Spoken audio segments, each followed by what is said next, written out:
Bismillah ar-Rahman ar-Rahim.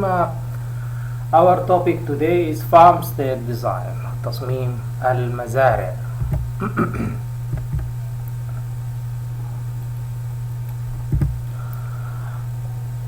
First, let's talk about the zoning of the farmstead. Zoning plan, as in figure 1, is a useful tool in planning new or remodeled farmstead after the general site has been selected. For a farmstead with a family living area, place the house at the center of the planning zone. For a farmstead without a house, a farm court is usually the center because vehicle, labor, and materials tend to work from the court. These 100-foot bands are activity zones, and they help locate major activity areas and encourage spreading the farmstead without out leaving space for present operation and future expansion. إذا الطريقة الموضحة في الصورة هي التنطيق بتاع المباني بتاعت المزارع أو المزرعة عموما. تمام. فكما هو موضح بالشكل وضعية بالنسبة للمزارع اللي فيها منزل أو سكن داير عمل فيه سكن لصاحب المزرعة، من المفترض إنه أنا أخدت الهاوس أو المنطقة بتاعت المسكن في المنتصف، تمام، في السنتر. وفي المناطق اللي ما بيكون فيها هاوس أو ما بيكون فيها منطقة لإسكان صاحب المزرعة أو للسكن، بيستخدم المركز ده كمنطقة بتاعت اوبريشن او منطقة بتاعت عمل توزيع للحركة اللي هي حركة المركبات والعمال والخدمات والمواد وغيرها. Architects should bear in mind wind direction when locating the residential facilities and livestock facilities to avoid annoying odors. بالنسبة لي الدراسة بتاعت الرياح هي مهمة جدا جدا في المزرعة عشان أقدر أتفادى الروائح اللي بتجي من المناطق بتاعت المواشي والروائح اللي بتجي منها بالنسبة للمناطق بتاعت البيوت أو المناطق اللي أنا بسكن فيها الناس. زون 1 اللي هو الفاميلي ليفينج بيكون فيه lawns والريسبشن سبيس والفلورز and vegetable gardens and guest parking are close to the house. Protect the zone from noise, odors and dust as much as possible. إذا الزون 1 هو الفاميلي ليفينج، ده اللي بيكون فيه المنطقة السكنية بالحدائق بتاعتها بتاعت الخضروات والريكريشن سبيس والموقف بتاع العربات، وده لازم أنا أحميه من الإزعاج والروائح والغبار بقدر الإمكان. زون 2 هيكون الماشينري ليفل سنتر اللي هو فيه الشوب والستورج والrelated service that is relatively quiet, dry and odor free are in zone 2. Consider screening the center from family view. Much of the driveway and court may be in zone 2. Architects could place fuel and chemical storage toward the outer edge near the machinery, but removing odors, fire danger and some hazards from the house. إذا zone 2 هو الزون بتاع الماشينري أو الآليات. فيه الشوب والستورج والمناطق بتاعت التخزين اللي هي مرتبطة بمناطق الخدمة، وجزء كبير من الدرايف واي، تمام، اللي هو من الطريق والممر ممكن يكون برضو في زون 2. تمام. وممكن يتم وضع خزانات الوقود والمواد الكيميائية وتخزين المواد الكيميائية، لكن يوضع في الحد الخارجي من الزون، تمام، عشان نتجنب الخطر بتاع الأودورز بتاع الروائح والفاير دينجر اللي هو الخطر بتاع اشتعال الحرائق وغيرها من الهازاردز اللي بتأثر على زون 3 هيكون فيه الجرين feed and some livestock. This area cause dust, noise, traffic and odors and therefore moved in another zone further from the house. Grain feed handling and processing require electric power and good vehicle access, but a planner should keep heavy equipment, large dryers and fire hazards away from the house. دي المنطقة اللي هي فيها الجرين والفيد والمناطق بتاعت التغذية بتاعت بعض المواشي، المناطق بتاعت الحبوب. فالمنطقة دي فيها كمية من الغبار والنويزز، عشان كده يفضل انه توضع في زون او نطاق براحة بعيد عن المنطقة بتاعت الهاوس او البيت. تمام. بتحتاج برضو لبعض التركيبات الكهربائية، الطاقة الكهربائية، وفيها حركة بتاعت مركبات، فيجب الوضع الحاجات دي كلها في الاعتبار. Zone 4 and major stock facilities. هي a large unit whether confined to a building or a dry lot creates demand for adequate space, drainage, waste management, accesses, leading facilities, feed distribution and other services. It is also creates noise, dust, traffic and odors. Space for expansion here is usually important. إذا الميجر ستوك فاسيليتيز المناطق اللي هي بتاعت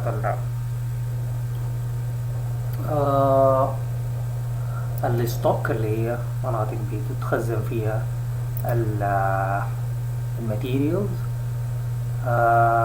هي بتحتاج ل سوري هي مناطق فيها تقريبا مواشي، هي بتحتاج ل درينج ويست واللي هي صرف سطحي، وبتحتاج لتوزيع للغذاء أو الأعلاف، تمام، وغيرها من الخدمات. وهي برضو بتصدر إزعاج وغبار وحركة وروائح، تمام، ولازم يوضع في الاعتبار إنه يكون فيها سبيس للتوسع المستقبلي من المهم. في الفارمستيد and main road، تمام، all buildings should be designed so that they can be reached by truck. The service yard and drives should give plenty of room for traffic. Sun and wind study is very crucial aspect in designing, locating and orienting buildings of the farmstead, storage facilities, poultry, etc. إذا التوجيه هي عملية مهمة جدا جدا، والحركة حاجتين مهمات جدا في المزرعة. As for the living center, the farmhouse should be fitted into its surroundings, sunlight, direction of prevailing summer and winter winds, views and location of the public road and driveway should all be considered. إذا في الليفينج سنتر لازم يكون في connection للببليك رود بينه وبينه، ولازم يتم فيه دراسة الشمس واتجاهات الحركة والرياح والفيوز المناظر. Farm service yard. A farm service yard makes it easy to move from one activity center to another. It reduces the number of gates necessary to provide a room for maneuver farm machinery and help making the whole farmstead look unified, and space of the yard gives some fire protection. إذن السيرفيس يارد اللي هو المساحة اللي هي بتكون الخدمية، تمام، هي مساحة تمام بيحصل فيها المانيوفر بتاعت العربات، ومهمة جدا جدا انها بتوزع الطرق وبتنظم الحركة داخل المزرعة. Service yard dimension is of course depend on the size of the farm. 80 feet is the minimum width needed where vehicles are to be turned around. Gravel or crushed rocks is desirable where traffic is heaviest. طبعا بتعتمد مساحته على الحجم بتاع المزرعة، لكن في المينيمم هي 80 feet، 80 قدم هي العرض بتاعه أقل حاجة. الماشينري سنتر زي ما كنا اتكلمنا عنه لاحقا is preferable to keep farm machinery in the central storage building rather than distributed in the farmstead driveway. Small shed or lentos of livestock buildings it's more convenient for making repairs and serving equipment. إذن الماشينري سنتر أو المركز بتاع الآليات من المفضل إنه يكون في مكان مركزي أحسن مما يتوزع على المزرعة في مباني منفصلة. وهو المبنى اللي بتحصل فيه الإصلاحات والسيرفيسينج بتاعت المعدات أو الآليات بتاعت المزرعة. في الجرين سنتر usually grains are stored at the farmstead, although some grain farms have crops in a field near a good marketplace. Storage at the farmstead reduce the chance of loss by theft and also more convenient if sustainable amount of grain is fed on the farm. A spot within the service yard is preferable to locate the center. A study to sunlight air ventilation is needed here if there is a natural drying process carried on. The grain center could be a crib, a combined crib and granary, or one or more grain bins. إذا الجرين سنتر اللي هو المنطقة بتاعت حفظ الحبوب عادة هي بتخزن في المزرعة، رغم إنه في بعض المزارع إنه الصوامع بتكون بعيدة جنب الأماكن بتاعت التسويق، لكن دي بتدي فرصة كويسة لأنها تقلل من الفاقد. تمام. وبالذات بتكون مفيدة لو كان إنه جزء من الحبوب دي بيتم استخدامها في إطعام أو الحيوانات في المزرعة. فمكان قريب من السيرفيس يارد هو مفضل لوضع السنتر ده طبعا للتوزيع بتاع الحبوب ده وتسهيل الحركة بتاعتها إن أنا طبعا الدراسة بتاعت الشمس والرياح حاجة مهمة جدا جدا، بالذات إذا كان فيها منطقة بتاعت تجفيف هوائي لبعض أنواع الحبوب. دي هنا بعض الأجزاء بتاعت المزرعة. الجرين ستوريج ظاهر في الصورة في المنتصف في أعلى الصورة. Elevating, filling and emptying equipment can be arranged so that all grains is sorted at ground level. Bins may be placed either in circle around the elevator or in a line along the service yard border. A livestock farm, they may be next to the feeding area. When the grain farm center combined with the feeding center, space should be allowed for a structure to house feed processing equipment. نجي للفيدing center. As mentioned above in livestock farms, the grain storage and processing center should be one of the units making up the feeding center. Here also sunlight and wind study is needed. Feed lots are best located near the feed storage and processing center. This is not always possible. In such case, a mechanical conveyor or a blower pipe might be used. This is a feeding center. والعمليات بتاعته تكون وحدة تابع عليه المركز ككل. برضو هنا التهوية والرياح ودراسة الشمس مطلوبة.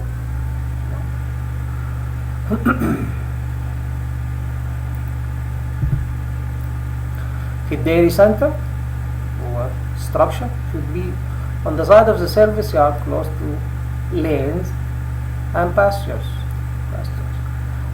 The most compact system uses the stanchion barn.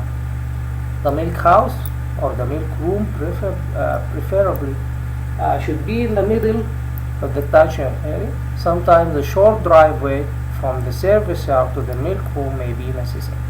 The loose housing system consists of several units with a feeding area and hay storage added area, bedding storage, a milk unit with feed bin and a milk house. إذا الميلك هاوس أو الديري سنتر اللي هو المنطقة بتاعت الألبان، منطقة بتاع الألبان برضو هي يفضل إنها تكون قريبة أو على السيرفيس سنتر أو المركز بتاع خدمات المنطقة بتاعت الوسط عشان تسهيل الحركة بتاعتها زي ما قلنا. دي صور بتوضح الميلك هاوس مع المركز ككل. feeding area وال bedding area. storage. في البولتري center, as a general rule, it should be where the prevailing summer wind will carry odors and feathers away from the living area, and sunlight study should be carried carefully. There is also some important facility and functional zones to be included in the farmstead, like specialized laboratories near animal housing area for activities such as surgery, diagnosis, and treatment. 2. Showers, sink, toilets, and lockers for personnel. Number 3. Area of washing and sterilizing equipment and supplies for incinerator capable of burning or animal waste and refuse. في البولتري سنتر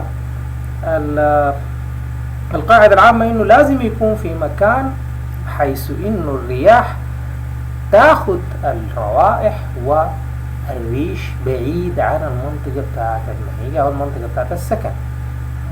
برضو هنا الدراسة بتاعت الشمس والدراسة أيضا بتاعت لازم طبعا الدراسة بتاعت الشمس لازم تكون إلى جانب دراسة الرياح مطلوبة. في برضو بعض المنشآت اللي هي لازم تكون مضافة في النطاقات الوظيفية، زي المعامل المتخصصة اللي هي بتكون بجانب المناطق بتاعت الحيوانات، لأنه بيكون فيها المناطق بتاعت الجراحة والتشخيص والعلاج اللي هو الطب البيطري.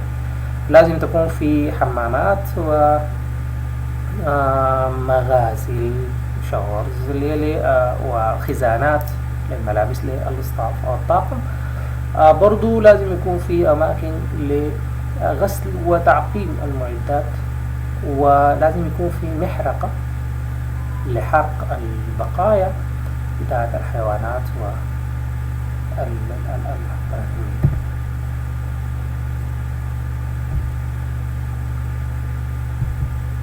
Thank you very much.